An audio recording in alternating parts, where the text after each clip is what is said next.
भारताने इंग्लंडला one day इंटरनॅशनलच्या सिरीजमध्ये मात दिलेलीच आहे. आता उद्यापासून म्हणजे 26 जानेवारीपासून T20ची मालिका सुरू होते.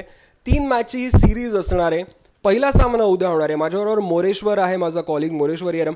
मोरेश्वर, उद्याच्या मॅचबद्दल काय सांगशील? म्हणजे काय नक्की आपण अपेक्षा करू शकतो? हो, नक्कीच आपल्यासाठी आनंदाची गोष्ट अशी आहे की आपण ODI सिरीज तर जिंकलीच आहे, त्याच्या आधी आपण कसोटी मालिका देखील मोठ्या फरकाने जिंकली. म्हणजे हा भारतासाठी ही चांगली सुरुवात आहे. आपला विजयी रथ हा कायम सुरू राहणार आहे अशी अपेक्षा सध्या सांगण्यात येते. कारण की T20मध्ये आपण बऱ्यापैकी खेळतोय आणि आपल्या भूमीमध्ये सामना असल्यामुळे अर्थात आपलं पारडं हे जड असणार आहे. विराट कोहलीकडे नेतृत्व आलं, ही देखील त्याची एक जमेची बाजू अशी आहे कारण की तो चांगल्या फॉर्ममध्ये आहे. आणि धोनीने जसं सांगितलं होतं की तीनही फॉर्मॅटमध्ये एकच कर्णधार असावा, जेणेकरून पूर्ण संघाला व्यवस्थापन करणं आणि मॅनेज करणं आणि फिल्डिंग वगैरे पोझिशन वगैरे बदलणं हे त्यापैकी बरं पडतं. आणि खेळाडूंना देखील कोणत्या कर्णधाराचं ऐकणं, एकाच्याच इन्स्ट्रक्शन ऐकणं हे सोयीस्कर ठरतं. त्यामुळे कोहलीच्या नेतृत्वाखाली हा संघ T20मध्ये देखील आपला विजयी रथ कायम राखेल अशी अपेक्षा आहे.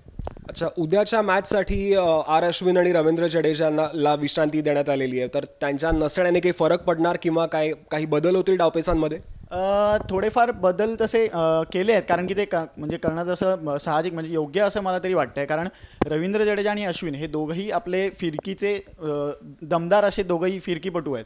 या दोघांनी गेल्या पूर्ण वर्षभरामध्ये भारतीय म्हणजे कसोटीमध्ये पूर्ण वेळ खेळत आले आहेत. त्यामुळे त्यांना थोडीही आरामाचीही गरज होतीच आणि ती आरामाची गरज दिली आहे. पण त्या दुसऱ्या बाजूला त्यांना परवेज रसूल आणि अमित मिश्रा यांना या दोघांना संधी मिळाली आहे.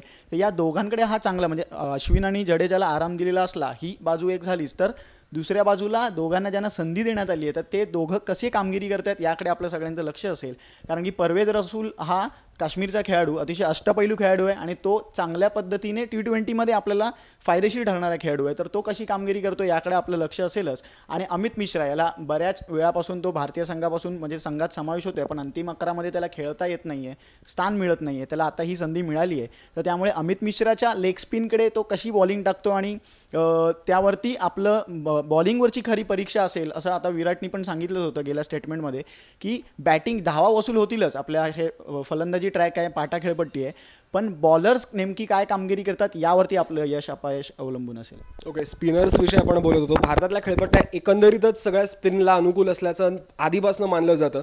उद्याची मॅच कानपूरला होणार आहे, तर कानपूरच्या पिचविषयी काय आपल्याला रिपोर्ट्स आधीचे कळत आहेत? कसं आहे की कानपूरची खेळपट्टी असली ती थोडीफार अर्थात स्पिनला थोडी साथ देते, पण सामना हा संध्याकाळी होतोय त्यामुळे ड्यूचा अर्थात खूप मोठा सहभाग असेल यामध्ये. कारण की सामना संध्याकाळी होत असल्यामुळे ड्यू पडला की बॉल ओला होतो आणि तो टर्न आणि बॅट्समनला त्याची चांगली फटकेबाजी करायला आणि बॉलरला थोडं कठीण जातं बॉल टाकणं. त्यामुळे कानपूरच्या खेळपट्टीवर 20-20 सामना आहे, त्यामुळे कोणत्याही क्षणी सामना बदलू शकतो. कारण की अखेरच्या डेथ ओव्हर्समध्ये गोलंदाज कशी गोलंदाजी करतात यावरती अवलंबून असलं तरी सामना हा पूर्ण फलंदाजांच्या बाजूने लागतो असं भारतातल्या T20चं सध्याचं स्वरूप आहे. त्यामुळे उद्या जर आपण समजा नाणेफेक वगैरे जिंकलोच तर आपल्याला सुरुवातीला आधी फलंदाजी केली तर मोठी धावसंख्या उभारायची आणि त्या इंग्लंडवरती आपण प्रेशर आणायचं आणि त्या प्रेशरमध्ये आपले गोलंदाज काय कामगिरी करतात हे आपल्याला जाणून घ्यायचं असेल तर उद्या आपण जर समजा नाणेफेक जिंकलो तर खरंच आपण फलंदाजी स्वीकारून पाहिलं पाहिजे असं वाटतं. आणि भारताच्या बॅटिंग ऑर्डरविषयी काय आहे? म्हणजे आता विराट फॉर्ममध्ये आहे, युवराजने पण आता या वन डेमध्ये खूप चांगलं काम केलं होतं, धोनी तर आहेच एक डिपेंडेबल प्लेअर. तर उद्या काय आपण एक्सपेक्ट करू शकतो? कसं आहे, आता आपण बघितलं की कसोटी मालिकेमध्ये लोकेश राहुल आणि यांनी खेळपट्टीवरती जम बसून चांगली शतक वगैरे ठोकलं. लोकेश राहुलनी चांगली कामगिरी केली कसोटीमध्ये, त्याच्या जोरावरती त्याला आपण वन डेमध्ये चान्स दिला होता ओपनिंगसाठी, पण वन डेमध्ये तो अजिबात यशस्वी ठरलेला नाही आहे. सगळ्या तीनही सामन्यांमध्ये तो पूर्णपणे फ्लॉप ठरला. म्हणून त्यामुळे प्रत्येक फॉर्मॅटच्या मध्ये फलंदाजी करणं ही खूप वेगळी गोष्ट आहे. त्यामुळे जमीन आसमानाचा फरक आहे. कारण की ODI जेव्हा आपण खेळतो आणि T20 खेळतो तर T20मध्ये कमीत कमी चेंडूमध्ये फलंदाजाला जास्तीत जास्त धावसंख्या उभारायची आणि अशासाठी क्विक फलंदाज असणं हे खूप गरजेचं आहे. केदार जाधवच्या नावाने आपल्याला एक नवा हिरा सापडला असं म्हटलं जातं.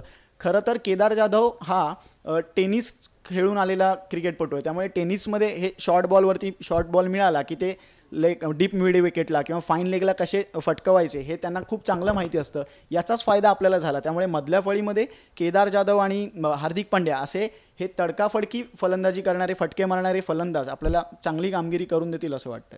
आणि विराट भारताचा फुल टाईम कॅप्टन झाल्यानंतरची ही T20ची सिरीज होणार आहे, तर तुला काय वाटतं? म्हणजे काही त्याच्यामधनं डिफरन्स काही पडणार आहे? अर्थात म्हणजे विराट कोहलीचं सध्या टॉप ऑर्डर बॅट्समन पूर्ण जगातला असं समजलं जातं आहे, कारण की आणि ते मान्यच करायला हवं खरं तर, कारण की त्यांनी कामगिरीतनं स्वतःच्या फिटनेसमधून आणि कामगिरी सातत्य राखून हे दाखवून दिलं आहे. नुसतंच फलंदाजी करणं नाही तर नेतृत्व गुण देखील त्याचे दिसत आहेत. कारण प्रत्येक वेळी गोलंदाजीच्या बाबतीत प्लेयर्सला गोलंदाज कसे बदलायचे या बाबतीत तो थोडा ओडीआयमध्ये जरा साशंक दिसून आला, पण धोनी मैदानामध्ये आहे त्यामुळे अर्थात त्याला त्याची मदत होईलच धोनीची, आणि धोनी मदत ते देखील त्याला करतोय. तर कोहली कॅप्टनशिप म्हणून खूप चांगली कामगिरी करेल असं सध्याचं वातावरण आहे. ओके, तर उद्याच्या प्रजासत्ताक दिनाच्या निमित्ताने भारताचा हा नवीन अश्वमेध T20 सिरीजच्या रूपाने सुरू होणार आहे. या सगळ्याच्या बातम्या, या सगळ्याचे अपडेट्स, लेटेस्ट घडामोडी आम्ही तुम्हाला लोकसत्ता.com च्या माध्यमातून देत राहणार आहोत. त्याच्यामुळे लॉग इन करा लोकसत्ता.com वर.